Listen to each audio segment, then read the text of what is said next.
Good afternoon, Theo, and thank you so much for talking with us here at SAF TV. Good afternoon to you. Lovely to meet you, Lina.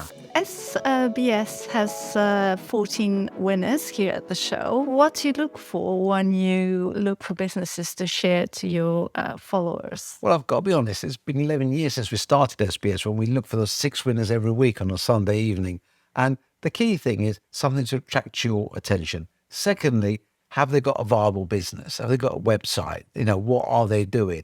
And that's all really. As long as they've got a good story, that they've got some way to market out their product, whether they've got a store or website, then as long as they catch my eye, they're in.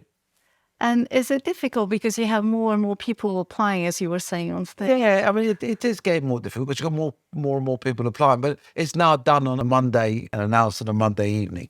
So it gives us more time to have a really good look.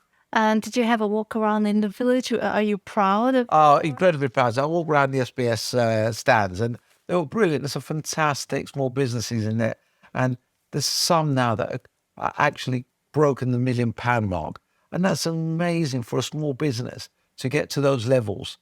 Yes. It's just beyond most small businesses' dreams to start getting those 7-figure turnovers. And there is some that are broken. It's fantastic. What advice would you give to someone who might feel apprehensive about the current climate for businesses? I mean, you were talking about it a little bit on stage with all the challenging circumstances. How can businesses thrive in such a climate?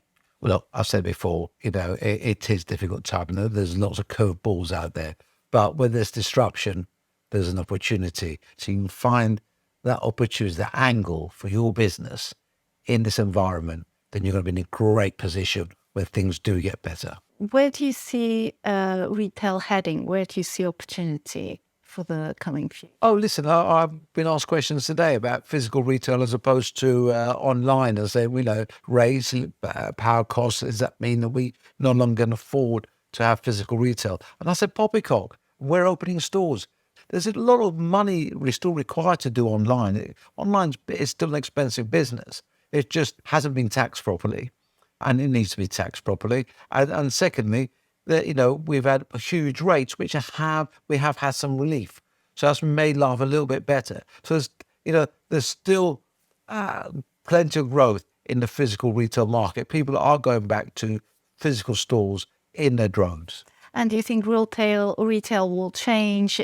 Because before it was just a place for people to buy things. Do you think now it will be more about community? Oh, it hasn't been that. It hasn't. I'm going to pull you up, Lina, here. It hasn't been a place for people to buy things for a long, long time. It's become a leisure activity ever since the first big shopping centres. So people have used retail, and it's called retail therapy for a reason, because they're out. They can look at the stores and do some purchasing. They can have a coffee. They can have something to eat. They can have an experience.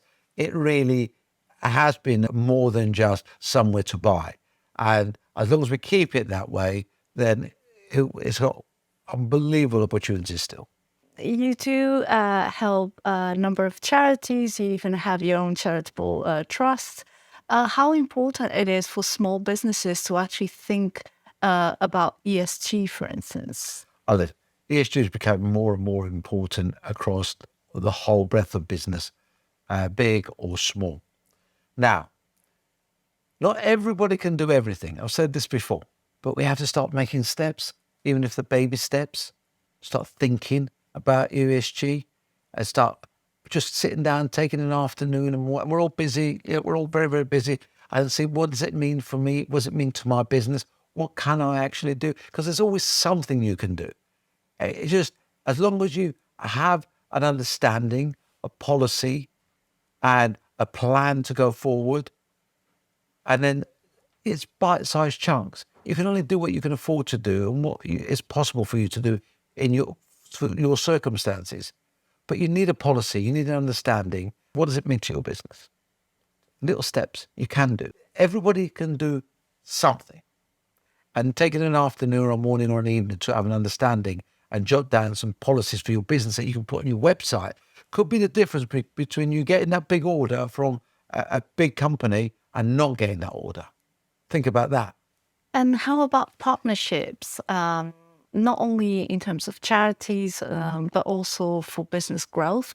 How important are partnerships, and how do you know it's the right partner for your own business? Oh, that, again, listen, it's not something that you can do a broad brush. You've got to talk to people. Is this something they're going to work with? Can I afford to work with these people? Some people say, I'm going to give you an order, but you know what? I'm not going to pay you for 180 days. And then I want to send up them discount at the end of it. So you're going to take some more off the bill at the end when I do pay you. Then might be a great order. But if it's going to bankrupt you, it's not a great partner. So make sure that whoever you're in partnership with is exactly what it says on the tin. Partnership, not an abusive relationship, right? So it's going to be that both people have to make a profit. Both have got to leave the party with a balloon. You can't have one person leaving the party with a balloon and another person not having a balloon, because that's not fair. Any final advice for our brands and retailers? No, other than yes, it's tough times. There's still more tough times to come. I'm positive of that.